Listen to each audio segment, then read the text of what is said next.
नजर आ रहे हैं, क्या कुछ कह रहे हैं, सुनते हैं। मैं काशी विश्वनाथ की इस पावन धरा पर, बाबा कीनानाथ की इस पावन धरा पर उनका और सभी माननीय न्यायमूर्तियों का उत्तर प्रदेश की जनता की ओर से और आप सभी बार से जुड़े हुए और चंदौली जनपद के साथ साथ इन सभी जनपदों के नागरिकों की ओर से, अधिवक्ताओं की ओर से हृदय से मैं स्वागत करता हूं, अभिनंदन करता हूं।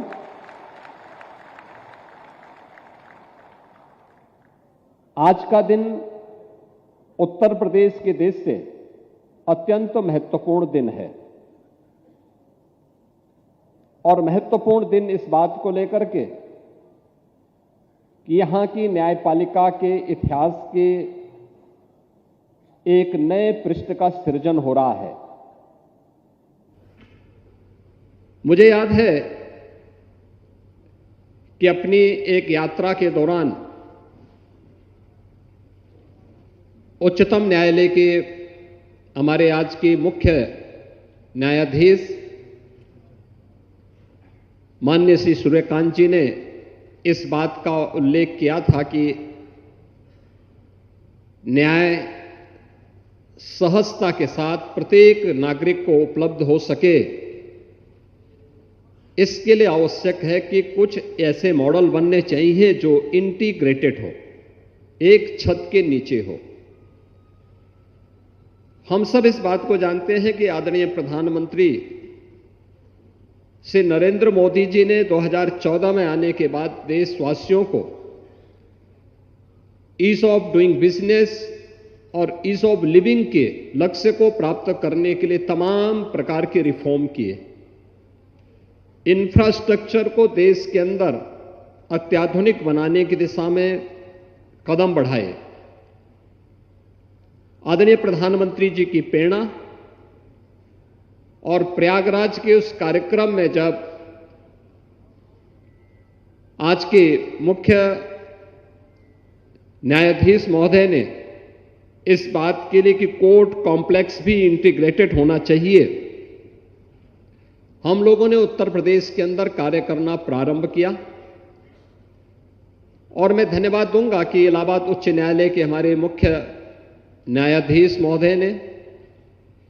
इससे पहले इलाहाबाद उच्च न्यायालय के मुख्य न्यायाधीश के रूप में माननीय श्री बिंदल जी ने इस दिशा में पूरा सकारात्मक सहयोग किया और उत्तर प्रदेश सरकार ने एक साथ उन 10 जनपदों में जहां पर अभी तक स्वयं के डिस्ट्रिक्ट कोर्ट नहीं बन पाए थे, उनको एक साथ अपनी स्वीकृति दी कि यहां पे इंटीग्रेटेड कोर्ट कॉम्प्लेक्स बनने चाहिए। मुझे प्रसन्नता है कि आज हम लोगों ने, उत्तर प्रदेश सरकार ने पहले चरण में 6 जिन जनपदों में चंदौली भी है, इस चंदौली जनपद समेत 6 जनपदों का धनराशि अवमुक्त कर दिया है और ये पैसा जा चुका है, डिजाइन अप्रूव हो चुकी है, सारी औपचारिकताएं पूर्ण हो चुकी हैं और अब इस पे कार्य प्रारंभ हो जाएगा। जैसे आज यहां पर भूमि पूजन की कार्रवाई माननीय मुख्य न्यायाधीश महोदय के करकमलों से जैसे ही यह कार्यक्रम प्रारंभ होगा, उसके तुरंत बाद यहां पे L&T जैसी विश्वविख्यात संस्थाओं के द्वारा इस निर्माण के कार्य को आगे बढ़ाने का काम होगा, जिसमें एक छत के नीचे कोर्ट कॉम्प्लेक्स तो है ही, अधिवक्ताओं के लिए भी अच्छे चेंबर बनेंगे, न्यायिक अधिकारियों के लिए आवासीय सुविधा भी रहेगी और स्पोर्ट्स की सुविधा भी रहेगी, पार्किंग की सुविधा भी रहेगी, तो कैंटीन की सुविधा भी रहेगी। अब ऐसा नहीं होगा कि न्याय के लिए लड़ने वाले, जूझने वाले हमारे अधिवक्ता स्वयं दिन की रोशनी में जब उनकी चेंबर में कोई वादी जाता था, वादकारी जाता था, तो उसको दिन में ही चेंबर से सूरज के दर्शन होते हुए दिखाई देते थे। टूटे हुए चेंबर नहीं बल्कि एक अच्छा हाई राइज बिल्डिंग में उनके लिए भी बेहतर चेंबर की व्यवस्था इस कैंपस में हम लोग देने जा रहे हैं और ये सुविधा एक साथ यहां पर माननीय मुख्य न्यायाधीश की प्रेरणा से आज उत्तर प्रदेश के अंदर 6 जनपदों में यह सुविधा उपलब्ध हो रही है, जिनमें चंदौली है, महोबा है, अमेठी है, शामली है, हाथरस है और औरैया है। 4 अन्य जनपदों की कार्रवाई अगले कुछ महीनों के अंदर हम उसको पूरा करते हुए उसे भी आगे बढ़ाने का कार्य करेंगे। और मेरा मानना है कि यह भारत के न्यायिक इतिहास में एक नए स्वर्ण अक्षर के रूप में यह पृष्ठ जुड़ेगा और इसकी शुरुआत उत्तर प्रदेश में हमारे आदरणीय मुख्य न्यायमूर्ति के करकमलों से आज प्रारंभ होने जा रहा है। हम लोगों का इस बात को मानना है कि लोकतंत्र की सशक्तिकरण के लिए अत्यंत आवश्यक है कि हमारी न्यायपालिका उतनी ही सशक्त हो। एक कॉमन मैन को जितनी सहजता के साथ, सरलता के साथ न्याय प्राप्त हो, उतना ही उनके पास अच्छा इंफ्रास्ट्रक्चर होना भी आवश्यक है। और मुझे बताते हुए प्रसन्नता है कि उत्तर प्रदेश सरकार के पास न्यायिक व्यवस्था से जुड़े हुए कोई भी कार्य जब आते हैं, उसे पूरा होने में कोई देर नहीं लगती। हमारे पास इन कार्यों के लिए, क्योंकि अगर हमें सुशासन के लक्ष्य को प्राप्त करना है तो हमें न्यायिक सुविधाओं को भी और सुदृढ़ करने के लिए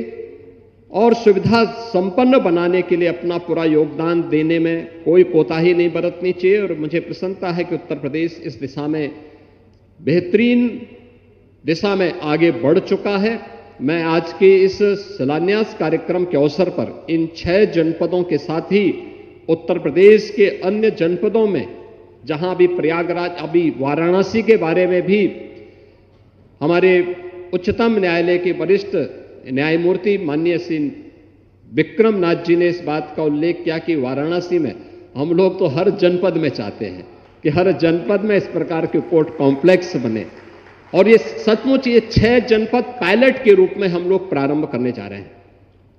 और मैं इस बात के लिए आश्वस्त करता हूं प्रदेश सरकार की तरफ से कि पैसे की कमी नहीं आज के दिन पे,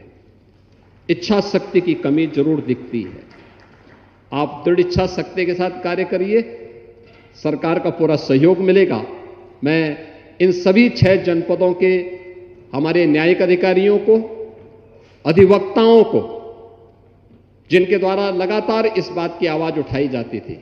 और यहां तो चंदौली जनपद में तो यहां के जनप्रतिनिधि भी और यहां के अधिवक्ता भी लगातार आंदोलन करते थे। मैंने यहां बार एसोसिएशन को बुलाया लखनऊ, मैंने कहा आंदोलन क्यों कर रहे हैं भाई, ये तो अब स्वीकृत तो हो चुका है, आप आराम से जाके अपना न्यायिक कार्य करवाइए, उसमें योगदान दीजिए। बाकी इस कार्य को माननीय उच्च न्यायालय के साथ मिलकर के हम बहुत शीघ्र आगे बढ़ाएंगे। और मैं धन्यवाद दूंगा आज यहां पर भारत के मुख्य न्यायाधीश महोदय और उच्चतम न्यायालय के हमारे वरिष्ठ न्यायमूर्ति के साथ साथ अन्य न्यायमूर्तिगण यहां पर उपस्थित हुए हैं। इलाहाबाद उच्च न्यायालय के हमारे तमाम न्यायमूर्तिगण आज के समारोह में उपस्थित हुए हैं। मैं उन सब का एक बार फिर से हृदय से स्वागत करता हूं, अभिनंदन करता हूं और आप सभी को इस इंटीग्रेटेड कोर्ट कॉम्प्लेक्स के शिलान्यास के अवसर पर, भूमि पूजन कार्यक्रम के अवसर पर हृदय से बधाई देता हूं, अपनी शुभकामनाएं देता हूं। धन्यवाद। जय हिंद।